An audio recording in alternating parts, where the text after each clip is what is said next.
8th class students, a wonderful morning to all of you. Student, I hope you all are safe at your home and you all have done your previous work. Now student, today let we start the exercise 1.3. So student, let we start. This is our exercise 1.3. Find the product of the following. अब तक हमने पढ़ा है add और subtract करना. अब हम क्या सीखेंगे स्टूडेंट?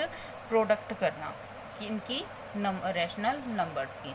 तो देखो स्टूडेंट कैसे करना है. वैल्यूज़ क्या दी गई, -3/5 मल्टीप्लाई 2/7. 3/5 को किसके साथ मल्टीप्लाई करना है? 2/7 के साथ. तो हम कैसे करेंगे, ध्यान से समझना स्टूडेंट. मैं इनके एक एक दो पार्ट ही करवाऊंगी आपको. -3/5 दे रखा है, मल्टीप्लाई 2/7. ये देखेंगे जब भी हम कट करते हैं तो न्यूमरेटर से डेनोमिनेटर को ही कट करते हैं. हम कभी भी न्यूमरेटर से न्यूमरेटर को कट नहीं करेंगे. तो हम क्या करते हैं, देखो क्या यहाँ इस न्यूमरेटर से कोई डेनोमिनेटर कट हो रहा है, या यहाँ पे हो रहा हो, या क्रॉस में हो रहा है, नहीं हो रहा है. तो हम क्या करेंगे, जो हमारा न्यूमरेटर है उसकी मल्टीप्लाई न्यूमरेटर के साथ. 3 2 जा 6, 1 टाइम माइनस है तो माइनस. आफ्टर दैट 5 7 जा 35. This will be our answer. अब देखो एक पार्ट और करवा देती हूँ. जैसे 15/21 वैल्यू क्या दी गई है हमें, 15/21 मल्टीप्लाई 3/-5 ये वैल्यू दे रखी है. तो अब हम क्या करेंगे, ये देखो हम कट कर देते हैं. 15 3 की टेबल में भी आता है और 21 भी आता है. तो 3 5 जा 15, 3 7 जा 21. अब इस 5 1 जा से ये 5 1 जा कैंसिल हो रहा है. तो अब वैल्यू क्या बची, ऊपर से इधर क्या वैल्यू बची है, न्यूमरेटर में 1 और इधर डेनोमिनेटर में क्या बचेगी 7. मल्टीप्लाई यहाँ क्या बचा हमारा 3 और यहाँ क्या बचा -1. 3 1 जा 3, 7 1 जा -7. This will be your answer student. Next is -51 multiply 1/3. यहाँ पे देखो क्या दे रखा है, सिंगल न्यूमरेटर दे रखा है. तो इसको डेनोमिनेटर बनाने के लिए इसके अपॉन में हम क्या कर लेते हैं, 1 लगा लेते हैं. अब जो कैंसिल होता है उसको कैंसिल कर लेते हैं. 5 और 1 6 होता है तो 3 की टेबल में आएगा. 3 1 जा 3, 3 1 जा 3, 2 बच गया है, 21 हो गया है, 3 7 जा 21. तो यहाँ से -17 1 जा -17 और नीचे 1 1 जा 1. तो ये आंसर आ गया हमारा -17. सो स्टूडेंट 0 है, 0 के साथ किसी भी नंबर की मल्टीप्लाई करेंगे तो वो ऑलमोस्ट क्या हो जाती है, 0 ही हो जाती है. So rest of the part of this sum you will try. Next question number 2 is simplify करना है. अब देखो अब तक क्या था, हमें इस तरह के सिंगल स्टेप दे रखे थे, इस तरह के सिंगल स्टेप थे. अब क्या किया है, इनको किसी साइन के साथ कनेक्ट करके हमें डबल स्टेप में दे दिया है. तो हम इनको कैसे सॉल्व करेंगे, देखो वैल्यू क्या दी गई है फर्स्ट में, -8/5 मल्टीप्लाई में 3/4 ये वैल्यू दे रखी है. ऐड सिंबल ऐड कर रखा है इसको किससे, 7/8 मल्टीप्लाई -24/25 ये वैल्यू दे रखी है. ओके अब हम इसको सॉल्व करते हैं. देखो न्यूमरेटर से डेनोमिनेटर को कैंसिल करना है. तो इधर इस 4 से 4 1 जा 4 2 जा, हमने इसको कैंसिल किया. अपर वैल्यू की मल्टीप्लाई करेंगे, 2 3 जा -6, 5 1 जा 5. सो प्लस सिंबल के साथ कनेक्ट है. इसी तरह इस ब्रैकेट में जो कट होता है उसको कट कर लेंगे. 8 1 जा 8 3 जा और 7 3 जा -21 और 25 1 जा 25 ये वैल्यू बचेगी. तो हमारे पास ब्रैकेट ओपन करते हैं, -6/5 यहाँ है, प्लस माइनस माइनस हो गया, -21/25. Now we take the LCM. When we take the LCM we got 25 as LCM. 5 1 जा 5 5 जा 5 1 जा 5 1 जा 5 5 जा 25. सो और LCM will be 25. Upper value को हमने लिख दिया -6. तो अब देखेंगे ये नीचे जो है 5 की टेबल में 25 कितने पे आता है, 5 जा पे. तो हम न्यूमरेटर की मल्टीप्लाई हमारे कोशिएंट से कर लेंगे. -21 एज इट इज़. अब 25 की टेबल में 25 कितने पे आता है, 1 जा पे, तो हमने 1 लिख लिया. 6 5 जा -30, 21 1 जा 21 अपॉन में 25. माइनस माइनस की वैल्यू जब होती है, सिंबल माइनस का रह जाता है बट वो क्या हो जाती हैं, ऐड हो जाती हैं. तो 1 and 3 and 2 5. So our answer will be -51/25. इसी तरह से स्टूडेंट हमें क्या करने हैं, जो हमारे पार्ट बच गए उनको करना है। पहले हम इस ब्रैकेट को सोल्व करेंगे, फिर प्लस सिंबल के साथ कनेक्ट है इस ब्रैकेट को सोल्व करेंगे और इसको करेंगे। ब्रैकेट सोल्व करने के बाद इनको हम सिंप्लीफाई कर देंगे। नेक्स्ट है जो ये हमारा क्वेश्चन नंबर 4 है, इसको कैसे करेंगे। इस ब्रैकेट को सोल्व करने के बाद, ये मल्टीप्लाई में नहीं है, ये ऐड में है, ध्यान से करना। इनको हम किस में करेंगे, जो हमने पिछले एक्सरसाइज में पढ़ा था, एलसीएम लेके पहले ब्रैकेट सोल्व करेंगे और जो वैल्यू आएगी यहाँ उसकी मल्टीप्लाई -4/7 के साथ कर देंगे। नेक्स्ट है क्वेश्चन नंबर 3, वेरीफाई करना है हमें। अब इससे पहले मैं आपको कुछ प्रॉपर्टीज़ बताना चाहती हूँ स्टूडेंट। देखो, जब भी हमने पीछे वाली एक्सरसाइज में पढ़ा था, कॉम्यूटेटिव प्रॉपर्टी थी हमारी, एसोसिएटिव थी, डिस्ट्रीब्यूटिव थी। अगर हम किन्हीं दो नंबर की मल्टीप्लाई सेम उन्हीं दो नंबर को उल्टा करके करते हैं, मतलब ए की मल्टीप्लाई बी से करते हैं या बी की मल्टीप्लाई ए से करते हैं, तो नंबर तो सेम रहेंगे। इस प्रॉपर्टी को हम क्या बोलते हैं, कॉम्यूटेटिव प्रॉपर्टी। क्या बोलते हैं, कॉम्यूटेटिव प्रॉपर्टी। अब देखो, अगर ए की मल्टीप्लाई हमने बी से की और फिर कोई तीसरा नंबर सी आ गया, लेकिन इधर क्या है, हमारे पास ए तो पहले से ही है, बट बी और सी की पहले मल्टीप्लाई हो रही है, उसके बाद उसकी सी से हो रही है। तो देखो, बात तो सेम है, तो इस प्रॉपर्टी को हम क्या बोलते हैं, एसोसिएटिव प्रॉपर्टी। क्या बोलेंगे इसको हम, एसोसिएटिव प्रॉपर्टी।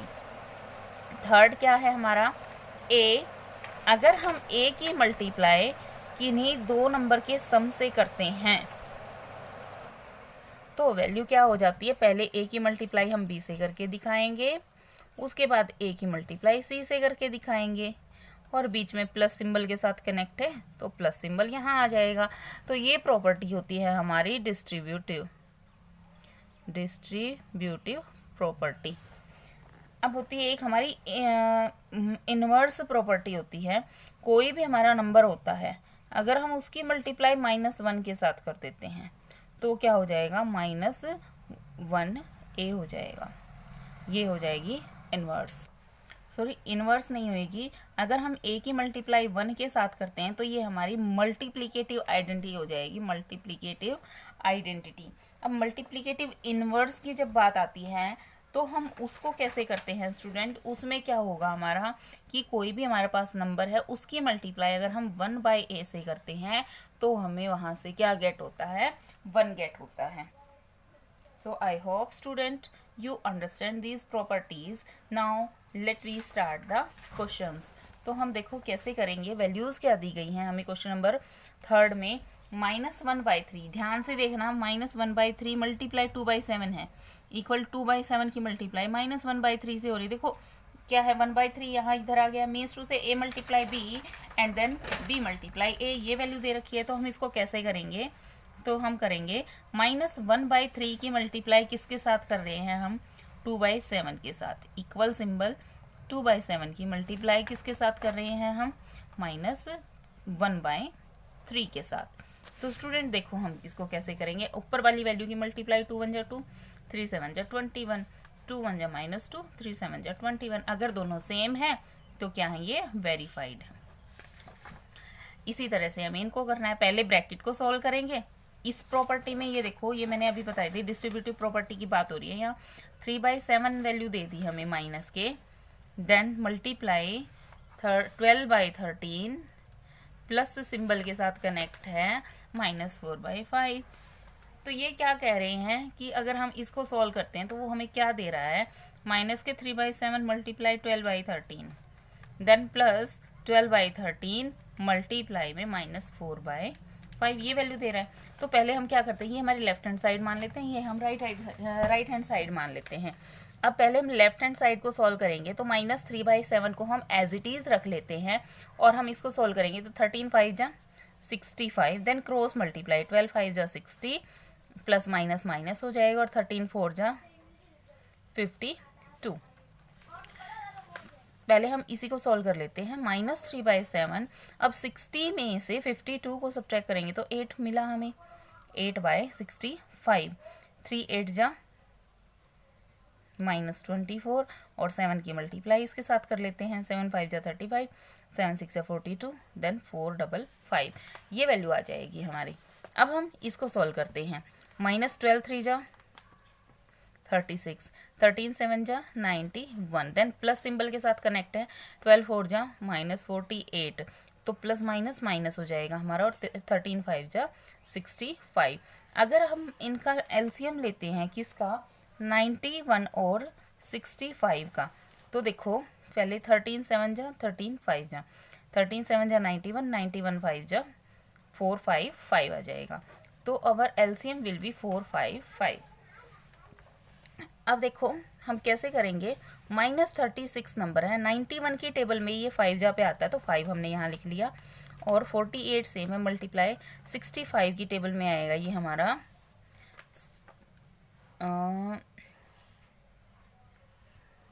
9 जा पे,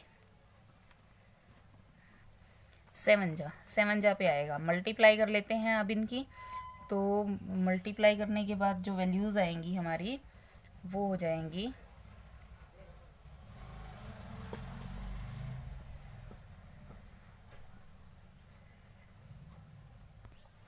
ये देखो यहाँ पे 3 -3/7 आएगा, -3/7 आएगा, 3 4 जा 12, और ये पॉजिटिव हो जाएगा, एंड 7 5 जा 35। अब 35 की टेबल में हम चेक करेंगे कि ये कितने पे आएगा, एलसीएम हमारा यही रहेगा, और 35 ये यहाँ 12 रहेगा, और 13 जा की टेबल में आएगा यहाँ, तो ये प्लस सिंबल है, -36 5 जा 5 6 जा 30, 5 3 जा 15, 16 17 18 -18 प्लस 12 13 जा 156/455। अब बड़ी वैल्यू में से छोटी वैल्यू को सब्ट्रैक्ट करेंगे, 10 में से 6 आउट हुए 4, एंड 18 में से 17 में से 15 आउट हुए 2, बड़ी वैल्यू माइनस की है, तो ये अब देखेंगे हम कि ये हमारी जो दोनों वैल्यूज़ हैं वो क्या है, हमारी सेम आ गई हैं, it means our this property will be satisfy. I hope student you understand this question. So rest of the part according to associative property you will do yourself. क्या करेंगे, यहाँ पे क्या कर रखा है कि a की मल्टीप्लाई b के साथ करनी है, पहले हमें ये ब्रैकेट सोल्व करनी है, फिर जो आंसर आएगा उसकी मल्टीप्लाई इसके साथ कर देंगे, यहाँ पे ये ब्रैकेट सोल्व करनी है, जो आंसर आएगा उसकी मल्टीप्लाई इसके साथ कर देंगे। अब हमें क्या करना है, ये सिंप्लीफाई करने हैं। सिंप्लीफाई के लिए जैसे हमने इस क्वेश्चन में सिंप्लीफाई किया था सेकंड में, पहले हम ब्रैकेट सोल्व करेंगे, ब्रैकेट सोल्व करके जो वैल्यू आएगी उसकी मल्टीप्लाई 3/5 के साथ कर देंगे। इसी तरह से हमें ये कंप्लीट क्वेश्चन नंबर 4 करना है। क्वेश्चन नंबर 5 में हमें सिर्फ प्रॉपर्टीज़ के नेम लिखने हैं, ए की मल्टीप्लाई बी से हो रही है, यहाँ सेम बी की मल्टीप्लाई ए से हो रही है, मतलब ये नंबर ये देखो फर्स्ट नंबर पे सेकंड नंबर पे, ये यहाँ पे देखो सेकंड नंबर वाला फर्स्ट पे आ गया, फर्स्ट वाला सेकंड पे आ गया, कॉम्यूटेटिव प्रॉपर्टी हो गई है। यहाँ देखो this number multiply with this to this, पहले ये ब्रैकेट के अंदर ये है, लेकिन नेक्स्ट टाइम में ये मिलेगा, अगर ये है तो ये कौन सी प्रॉपर्टी होगी, एसोसिएटिव। अब देखो ये ब्रैकेट के बाहर जो नंबर है इसको हम मान लेते हैं a multiply b plus c, equal बाहर जाके a multiply b plus a multiply सी, तो ये डिस्ट्रीब्यूटिव प्रॉपर्टी है, ये है हमारी property of zero. This will be inverse property and this will be associative property. Next question is find the multiplicative inverse of the number. अब multiplicative inverse क्या होता है, जो भी हमें गिवन नंबर दे रखा होता है उसका उल्टा, 12/13 है तो 13/12, -21/18 है तो 18/-21, 13 है तो 1/-13, इस तरह से हो जाएगा स्टूडेंट। तो आपको ये बाकी के पार्ट खुद से करने हैं। So next sum will be, our 7th question will be a mother and her 2 daughters got a room constructed for rupees 72,000. The elder daughter contributed 3/8 of her mother contribution, while the younger daughter contributed 1/4 of her mother share. How much do 3 contribute individually? तो देखो हमने क्या मान लिया, जो total contribution था ना वो x मान लिया हमने, तो हम कैसे करेंगे, लेट द मदर शेयर, जो उसकी मम्मी का शेयर है वो x मान लेते हैं। तो एल्डर डॉटर का कंट्रीब्यूशन कितना था, उसका 3/8 था, और यंगर का उसका 1/4 था, तो हम क्या कर लेते हैं, 3/8 हो जाएगा और 1/4 हो जाएगा। तो टोटल मनी कितनी थी, टोटल मनी हमारी 72,000 थी। तो मदर का शेयर और उन दोनों बेटियों का शेयर को हम ऐड करके 72,000 के इक्वल रख देंगे। Now we take the LCM. अब हम एलसीएम लेते हैं तो 8 4 जा तो सॉरी 4 की टेबल में 8 आता है, यस, तो 8 विल बी आवर आंसर। अब देखेंगे यहाँ डिनोमिनेटर में हमने क्या मान लिया, 1 मान लिया है। तो क्या हो जाएगा, ये हमारा x है, x लिख दिया और 1 8 जा तो 8x हो गया है। अब ये 8 है तो 8 की टेबल में 8 1 जा पे ही आएगा, सो 3x। 4 की टेबल में 2 जा पे आता है तो 1 की मल्टीप्लाई 2 के साथ 2x आ जाएगा और ये 72,000 के इक्वल। अपर वैल्यूज़ को ऐड कर लेते हैं, 8 and 3 11 and 2 13, 13x आ गया और 8 को इक्वल से उधर ले जाएंगे, 72,000 के साथ इसकी मल्टीप्लाई हो जाएगी। तो x की वैल्यू क्या हो जाएगी, हम इनको 13 से, अब 13 को इक्वल से इधर लाके इसको डिवाइड कर देंगे तो हमारी वैल्यू आई 44,307.6। सो मदर कॉन्ट्रीब्यूशन इतना हो गया, ये इसकी मम्मा का शेयर आ गया है। एल्डर डॉटर का 3/8 ऑफ x था तो 3/8 की मल्टीप्लाई इस नंबर के साथ कर देंगे। यंगर डॉटर का कंट्रीब्यूशन कितना था, 1/4x, तो 1/4 की मल्टीप्लाई दिस नंबर के साथ कर देंगे तो हमारी वैल्यू क्या आ जाएगी, ये हमारी वैल्यूज आ जाएंगी। Next is 2/5 of a total number of student of a school come by car. जो 2/5 था टोटल स्टूडेंट के, वो कार से आते हैं। 1/4 student come by bus to school. All other student walk to school of which 1/3 walk on their and rest of escorted by their parents. If 2 to 4 students come in the school walking on their own, then how many students study in that school? तो देखो student, हम क्या मान लेंगे कि school में जो total student है ना वो हमने x मान लिए। Number of student who come by car, car से 2/5 आ रहे हैं, किनका, टोटल स्टूडेंट का, तो 2/5x। Number of student who come by बस, बस से कितने, 1/4 आ रहे हैं, किनका, टोटल स्टूडेंट का। Number of student who come by walk, जो पैदल चल के आ रहे हैं वो कितने हैं, टोटल स्टूडेंट में से अगर हम कार वालों को बस वालों को सब्ट्रैक्ट कर देंगे तो हमारे पास कौन से जो पैदल आ रहे हैं वो बच्चे बच जाएंगे। तो वैल्यू क्या हो जाएगी, यहाँ हम इनका एलसीएम ले लेते हैं। 5 4 जा 20 आ गया, तो एलसीएम लिया तो 20 की मल्टीप्लाई इसके साथ करेंगे तो 20x। अब यहाँ पे 2 है, 5 की टेबल में 4 जा पे आता है तो 2 4 जा 8x एंड इस तरह एलसीएम लेके हमने इसको सोल्व कर लिया तो 20x minus 8x minus 5x। 20 में से 5 15, 15 में से 8 7, 7x/20। ये क्या आगे हैं, वो स्टूडेंट आगे हैं जो पैदल चल के आते हैं। Number of student who come by walking on their own, जो अपने आप आते हैं, 1/3 हैं वॉकिंग वालों के, तो 1/3 की मल्टीप्लाई हम 7x/20 से कर देते हैं। वो कितने दे रखे हैं, 2 to 4 दे रखे हैं। अब आगे हम इसको कैसे करेंगे, तो जो वॉकिंग ऑन है 7 कितना था हमारा यहाँ पे 7/60 हो गया था, 1/3 थे, तो 7 जो 60 नंबर है इसको 2 to 4 के इक्वल रख दिया। 60 इक्वल से उधर जाके मल्टीप्लाई में और 7 इक्वल से मल्टीप्लाई में यहाँ है तो इधर आके डिवाइड में हो जाएगा। कैंसिल आउट करने के बाद हमें टोटल स्टूडेंट मिल जाएंगे जो स्कूल में हैं। Our next sum is find the cost of leveling 23 into 1/9 meter square floor at the room rupees 270 per square meter। तो देखो भाई कोस्ट ऑफ लेवलिंग दे रखी है 1 स्क्वायर मीटर पे 270। So cost of levelling of 213 to 1/9 metre square पे क्या हो जाएगी, 270 के साथ इसकी मल्टीप्लाई कर देंगे और ये मिक्स फ्रैक्शन में सिंपल में कन्वर्ट करके जो कैंसिल आउट होता है उसके बाद जो वैल्यू बचेगी this will be your answer. Next question number 10, how much distance will train cover in 5 into 1/2 hours if it maintain the contents speed 80 into 2/3 kilometre per hour. तो देखो डिस्टेंस दे रखा है, डिस्टेंस क्या होता है हमारा, स्पीड मल्टीप्लाई टाइम होता है और स्पीड दे दी हमें 80 into 2/3 किलोमीटर। सिंपल फ्रैक्शन में कन्वर्ट करेंगे 8 3 जा 24 तो 240 + 2 242 अपॉन में 3 किलोमीटर पर आवर। टाइम दे दिया 5 into 1/2 तो 11/2 आवर आ जाएगा। तो डिस्टेंस निकाल देंगे स्पीड मल्टीप्लाई बाय टाइम, जो कैंसिल आउट होता है, कैंसिल आउट होने के बाद जो वैल्यू बच जाएगी this will be your distance. Next is find the cost of 3 into 1/2 metre cloth. देखो भाई 3 into 1/2 मीटर क्लॉथ की कोस्ट दे रखी है 55 into 3/5 पर मीटर।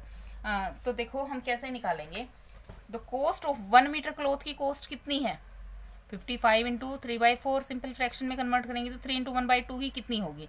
इसकी मल्टीप्लाई हम क्या करेंगे, 3 2 जा 6 और 7/2 के साथ कर देंगे. So this will be our answer.